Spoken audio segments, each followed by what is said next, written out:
এবার বলিউডের নীরবতা ভাঙলেন অন্যতম শীর্ষ ভারতীয় অভিনেত্রী আলিয়া ভাট। দিল্লির চলমান শিক্ষার্থী আন্দোলন নিয়ে তার একটি পোস্ট এখন ঝড় তুলেছে সামাজিক যোগাযোগ মাধ্যমে, যেখানে তিনি লিখেছেন, গত কয়েকদিন আমার হৃদয় ভেঙে দিয়েছে। ভারতের নিট প্রশ্নপত্র ফাঁসের অভিযোগকে কেন্দ্র করে বিগত কয়েক সপ্তাহ ধরে উত্তাল সেখানকার শিক্ষার্থীরা। দিল্লির যন্তর মন্তরে চলছে অবস্থান কর্মসূচি, আন্দোলন ছড়িয়ে পড়েছে দেশের বিভিন্ন শহরে। পুলিশের সঙ্গে সংঘর্ষ, জলকামান, টিয়ার শেল সব মিলিয়ে ভারতের পরিস্থিতি এখন হয়ে উঠেছে উত্তপ্ত।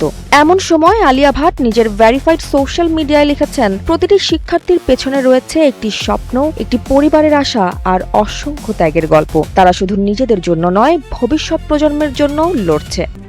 RICL TMX, যুগের পর যুগ স্থাপনা থাকে মজবুত।